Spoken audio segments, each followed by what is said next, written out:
Welcome back to Hatter's Walk. Whisper it quietly. Luton Town are on the charge. We've now played most of the top 10 and not done too badly. Now is the time to make a move. 1 point outside the playoffs, and the character building continues. We're going to be discussing that one more draw against Bolton. How are you all doing? We've got Kevin, Lewis and Mark back with us, who are fresh back from watching. That's very impressive second half performance. But, of course, it wouldn't be where Hatters Up without the negatives. Here they come.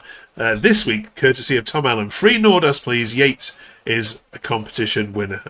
Also coming up this week, then, we're going to be talking about was that a penalty or not, and standard refereeing yet again. We're also talking about the Christmas fixtures for Luton. How good do they look?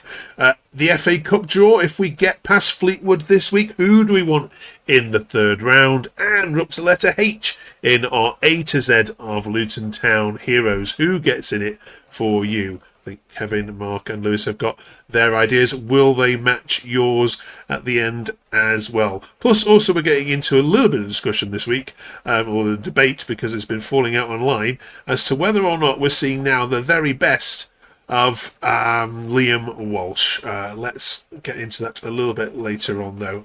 But yes, Mark, 1-1 against Bolton. Are they the best team you've seen so far? Oh, by far. I mean, their passing and their movement, the first half, was exceptional. And they've got two wide players on loan, I think from Premier League clubs or from top clubs.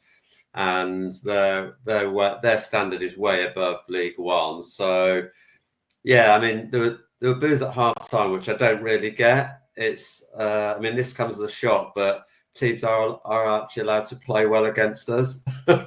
But there was nothing special about the foot. I think we were fortunate to be one behind. We just struggled with the movement and how well they played. And then, the second half, we picked up. We've been asking for character, and it would have been so easy to lose that game. But the second half, much better. Let's get the moans out of the way with first this week then, shall we? Lewis, what's your take on this one from T. Barton, who says, we were poor again until the red card. I don't really get Wilshere ball yet. It's very slow. It's back and side passing. Yates non-existent. Please try someone else. It just feels we're still playing Bloomfield football, but this time we're getting something out of it. Do you agree? Well, we're not really going to see what Jack Wilshere's style of football is going to be about until he's brought in his own players through the door and also had his own summer preparation. Because I think when under Matt Bloomfield, we were caught in between multiple styles of play, whether to revert back to the old one or to play this new style. And then it was just confusing. I don't think anyone really understood what we were trying to do under Bloomfield. Whereas with Wilshere, it does appear to be very slow. We are doing a lot more sideways, backwards, but that's what Wilshere wants. He wants to look after the ball, but he wants to look after it with a bit of purpose. And I feel like right now that bit of purpose, we're not finding the right balance. We don't know when we need to use it correctly, the possession. And what I mean by that is moving it from defence to attack as quick as possible.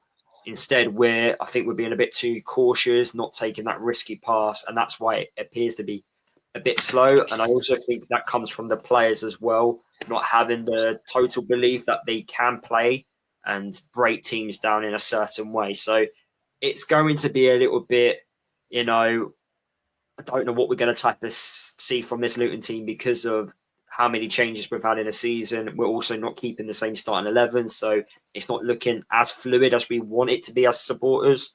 But I think as time goes on, we'll slowly start seeing what Wilshere wants to do. But I do agree with the first part of the post, which was that we weren't great.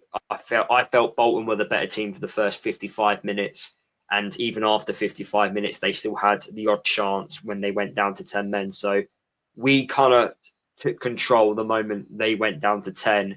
And actually, I felt we should have done better and got the 3 points due to having an extra player. And I wish we made the substitutions a lot sooner than we did because they had a massive impact on the game.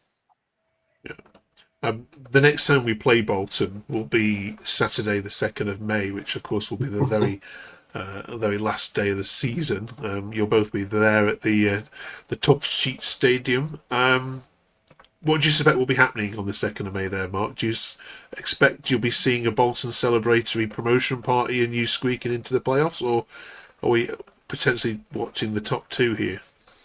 Well, I think one of the things with Bolton is their stars who have been shining all season, they're on loan. I can't remember who they're from, but if they're doing so well and the clubs decide they want them back to give them a chance, then Bolton might look a lot different. But I can only go by, I've been to every league game, so I've seen virtually every side. And like I agree with Lewis, for 55 minutes, I've not seen a team with the fluidity, the passing, the movement.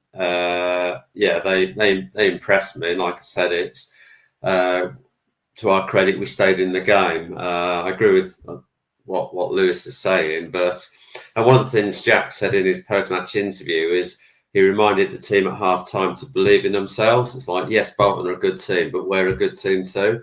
And he almost had to reaffirm that at half-time, that it's almost like maybe we showed them too much respect in the first half. But to answer your question, like, come 2nd of May, then, I'm hoping we're in and around the playoffs. I don't see as automatic because we're still striving for that consistency. Like, if we put a run together where we've got some on paper slightly easier games coming up, although no game's easy, then let's see where that takes us. But we're still striving for that consistency over a longer period, not just over a couple of games. Okay.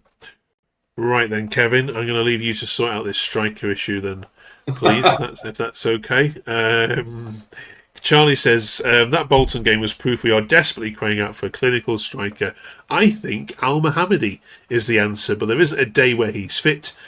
For now, I'd either get that kid from the academy who scored 28 goals or put Ali or Brown up top instead. Obviously, there was so many tweets I could have put up here that said Yates is not the answer. Yates has won a competition. Never play Yates again. Don't want to see him in a Luton top. I'm not going to put those up on here because we've done all that before. But how do you solve a problem like Luton's striking issues? Well, it's one of the topics we've spoken about almost week after week after week. And we said as soon as they start getting confidence and being clinical, the points will come in. We've tried so many. Yates has been in and out. Wells has been in and out. Who's injured now. Brown has come back. Nordas was the starting striker at the beginning of the year. Al-Ahmadi is actually injured. He's probably out for a couple of months as well. I guess it comes down to confidence. We need to start backing Yates. He's getting into good positions. He had a couple of chances on Saturday, which he didn't take. One was from a yard out, but yes, it came at him extremely quickly. We may be a bit harsh for missing that one. But he got into 2 or 3 other good positions on Saturday where he could have possibly scored or made more of it, and he hasn't done it. I can understand people losing confidence in him, and I'm sure he's lost confidence in himself. But once you score 1, you score 2, and you get that feeling again. There's no magic trick, especially until January or February. So that confidence will just have to come very soon. There's nothing else we can do. We can't produce anyone before the window. Lewis, I see you shaking your head at that tweet. Were you frustrated with those common questions that keep coming every week? People think like buying a striker is going to solve the problem. It's not going to solve the problem. I just really want Luton to sign a striker to prove that this problem will still continue. We don't create chances. And people think a striker is going to solve everything. It ain't going to solve anything because you can't just rely on one person to score your goals. The goals are meant to come from the whole squad, and we do not create. You tell me what the goalkeeper did on Saturday for Bolton. Hardly anything.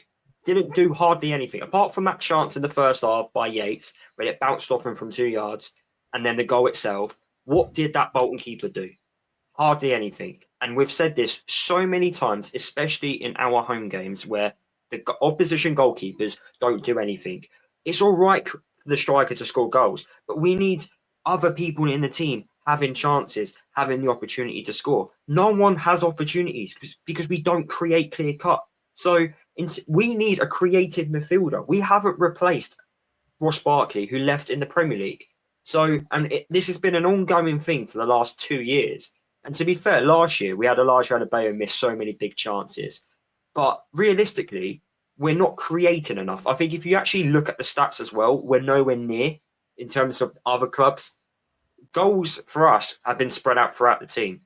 I don't care who scores the goals. We need to create. We don't score goals if we don't create chances. So this new striker, which we could bring in, that's magically going to solve all the problems. It's just not. We need to create chances. You don't win games of football by not creating. So we need to do something. That is what needs to be addressed. Mark, can I come in there? Because please. it's interesting what Lewis said. And we've been raving about Bolton and rightfully saying they're probably the best team in the league. But like Lewis says, if we look at stats, and what did their goalkeeper do? In fact, if you look at the stats and you actually look at it, our keeper made zero saves compared to their 3. Our shots on target was 4 compared to their 1. So possibly we are creating chances, and I think the bigger issue is, I think once we get the speed on the flanks, once our players are there on a regular basis, the Morrises, the Jones, that kind of stuff, the opportunities will come. I've got a different opinion. I think the opportunities are there. I think the people are getting into good position. The stats also back it up. We've had, I think, 12 corners to 1. Shots on target, 3 times more than Bolton. We're getting into the box a lot more. Yes, the clear-cut chances are not there. I agree with Lewis. They're 100%. But I do think the fans are complaining when we do get the chances. We need to get those half chances. We're used to them actually going in. Bolton is a great team, but they had a quarter of the chances that we had, but they made their 1 chance count at the end of the day. Brilliant debate. Let us know in the comments what you think. Which side of the issue, which side of that debate do you stand on? Another debate that's going online, Mark, similar kind of vein, is about Liam Walsh. Many fans are saying we're seeing the best of him, and he's getting more. So in recent weeks, we're seeing a more consistent Walsh approach to games. Do you concur? I'm a big fan of Liam Walsh. I think he gives. I mean, Lewis mentions the creativity, and at the moment with Jordan Clark out, Liam Walsh is our most creative player we've got, and I think he just gives us something different. And see, Jack, bear in mind what type of player he was. I think Liam's his sort of type of player that he likes. So he's getting the consistency, and he's always got a tackle in him. Sometimes it's on the line, but I think he's a guaranteed starter more often than not, even with the squad rotation. It's just how it's basically what Lewis is saying. How do you get that creativity in the middle? Bear in mind how Jack wants to play, and he wants to play through the lines, and he's all about the wide players and getting the wide players in spaces to create chances. But it all comes from how can we get the midfield more creative. But I think Liam will be in that team when Jack's trying to find the answer to unlock the door, basically. How do you react, Mark, then, to Luton fans who point this out? Then Charles Bronson on Twitter says he's had 2 assists, no goals in 43 appearances. It's not a good look. He's got more red cards than assists and goals put together, which is honestly impressive in the worst possible way. If you want to, I think if you want to find some negativity, you'll find it. I mean, I know Lewis says that we need to share the goals about, but Liam's not been a goal scorer throughout his career, so I don't know what people are expecting. They're comparing the appearances with the goals when that's not his game. But I suppose if someone's going to try and find a negative point on it, they will do. Albeit I respect everyone's opinion. Do you think he could score a hat trick in the next game and there'll still be some fans in the fan base that don't like him, Mark? Do you think he's polarised too many people now? I mean, I'm in the pubs and around the fans all the like before the games, and I don't hear any negativity about. Obviously, he had a lot when he had the send-ins off, and he can't be trusted and all that. But I think he's repaid the faith various managers have put in. But I can only go by my own opinion and what I hear when I'm around fans before or after the game in the ground. And I don't hear a lot of negativity about Liam Walsh. Okay. Before we move on from Bolton, let's all have a chat about this. This then, Kevin, your view of this incident was. It was quite strange because if you look back at it, it looks pretty clear cut as a penalty, and I know the people also thought it. But at the time, Yates didn't really make a big hoo-ha about it. He actually hardly even appealed. It was the fans and his teammates. He didn't make much of an issue of it, which is very surprising, and maybe he should have. But it's pretty clear cut there that he doesn't get any part of the ball, and it should have been a penalty. But what can we do now? Okay, Lewis, do you agree? At the time, I couldn't really tell from the other side of the stadium. It looked like one of those ones where you've seen him given, but you don't know whether or not the way Yates went down. Did he make the most of it, type of thing? But then watching it back, you can tell by the Bolton defender's reaction that he's actually got away with one there. So yeah, I think we should have had a penalty. Yeah, and I think sorry. I was going to say, if that challenge happened anywhere else on the pitch, it's a foul. Yeah, it was weird then reading in the comments about Bolton fans saying they played you with 12 men and the referee was wearing a Luton shirt under there, given that penalty then wasn't to be given. fair, I understand why they say that, because I've watched the 2 yellow cards back, and I do think they are a bit harsh, especially the first one. I don't think the first one's much of a yellow, if I'm being honest. So I can understand why they're a little bit annoyed, because the player ideally shouldn't have been sent off. But then if you're on a yellow card, you still can't dive in the way you did on the second attempt. Yeah. So players got to take a bit of responsibility there. Yeah, absolutely. Right, before we move on, just a massive thank you to everyone who has already subbed to the channel. 465 of you already. Amazing amount of support. Christmas is coming up. We'd love to get to 500. If you've only just found the channel, I know you've probably subbed to other great Luton channels as well, including Lewis's channel himself. And if you haven't, then go and check that out as well. Can you get us to 500? That would be absolutely amazing and a great little Christmas present for us all. And do drop us a comment as well where you stand on all the debates about Yates and strikers as well. I want to read some of these out next week then. Right then, it's Christmas time. There's no Premier League Boxing Day fixtures, Mark, this time round. I mean, is that football gone for you? Boxing Day is all about football, isn't it?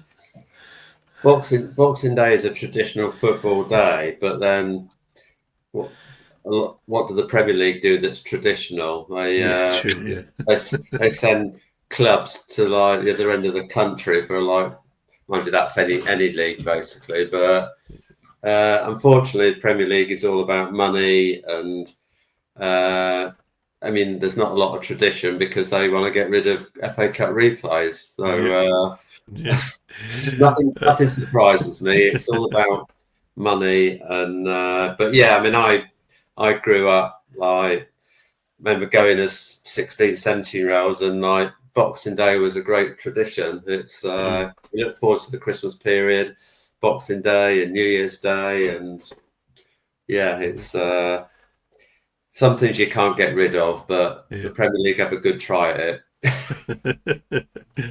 Right, I look at these fixtures then, Lewis, and go, right, if you're going to make a move for the playoffs, this is it. A double-header against Leyton Orient, Port Vale, who are awful, Reading, who are awful, Wickham, who are falling, Exeter, who are awful, and Doncaster in the new year. There's nothing there that should scare any Luton Town fan, is there? Well, you're wrong about Wickham, because I think they're 12 games unbeaten, so they're doing well, especially under their new manager. Leyton Orient, they can score goals for fun, but defensively, they're not great. Port Vale, for me, are in a false position. I don't know really what to expect from Reading. and then you've got Exeter and Doncaster. I don't think we're good enough for playoffs because we've not shown any consistent bit of form. But if we want to be consistent and we do actually want to win promotion out of this league, then we need to get through these run of fixtures, gaining a lot of points as well. There's also one game which is not included on there, which we've got tomorrow night against Exeter in the EFL Trophy. So we've got 2 cup competition games before we play Leyton Orient. And last time we had that, we won both of those cup games, and then we went into the game against Stockport, winning 3-0, and was argued. Well, it's basically the best win of the season. So if we could do exactly the same again, win our next 2 cup games, and then go into that game against Leyton Orient and also win, you go into the rest of the Christmas campaign with a lot of confidence, in playing good football, basically, and in good form. So we need to just maximise as much as we can. Yeah, and there's a good run of home games there, isn't there, between the 13th and the 29th of December there, Mark. 3 home games in 13 days. That's you'd like it's favourable, isn't it, for a club to be home over Christmas? But we've struggled consistently at home all season. We've played well in patches in certain home games like Saturday, but it's the away form that if you take Barnsley out of it, then we seem to be able to play teams are more attacking against us when they're at home. So it's not necessarily a great thing that so many home games coming up, because we need to find the answer to getting consistent performances and consistent results at home. Yeah. And it is the FA Cup. Kevin, just a word on Fleetwood then this weekend. Where's that sit in the priorities, do you think, for Luton? Unfortunately, probably very low. It'll be nice to get into the 3rd round. It'll be good to beat Fleetwood. But I think all the focus at this point is just to try and get into those playoffs in the league. But FA Cup's always there. It is traditional, and we should still respect it, I guess, and try and get into that pot for the 3rd round. Absolutely. So we're manifesting now that you've beaten Fleetwood. You're in the hat or in the sack or the ball bag for next Sunday's draw. Who do you want in a word, Mark? I would just love a cup run. It's I don't want a big team and go and get some money out of it. I just want a good cup run. So I want a winnable game. It's been a long time since we've sort of been in the later stages of a cup. So I mean, we've had Forest Green and Fleetwood. So I just want a winnable game, or a new away ground, a new trip to go to. But I'm not for all these. I would love Liverpool because we played them a couple of years ago. So Anfield away is a winnable game, Mark. I think before we got in the Premier League, there's always the appeal of testing ourselves against the big clubs because we played them two seasons ago. For me, that appeal's not there anymore. All right then, Lewis. Watford at home, because I don't know when the next time we're going to play them. They're looking good at the moment. They're playing some really nice football. They're getting a lot of plaudits. No comment. Kevin. I don't want Watford because we'll be playing them next year again in the Championship. I'm pretty confident of that. I would like Charlton or Wolves for obvious reasons, or even a game against Sheffield Wednesday, who's obviously struggling. Once again, more points deducted today. They're in the doldrums, and I think it'll be a good time to beat the Championship team. But Charlton or Wolves will be a great game. Okay, right. Let's manifest that then, shall we? Charlton, Wolves, or Watford. Okay. Brill. Finally, this week we're up to letter H then for our A to Z. Are we just putting Hatters in and having done with it, or is that it? Have we got any notable shouts? Definitely.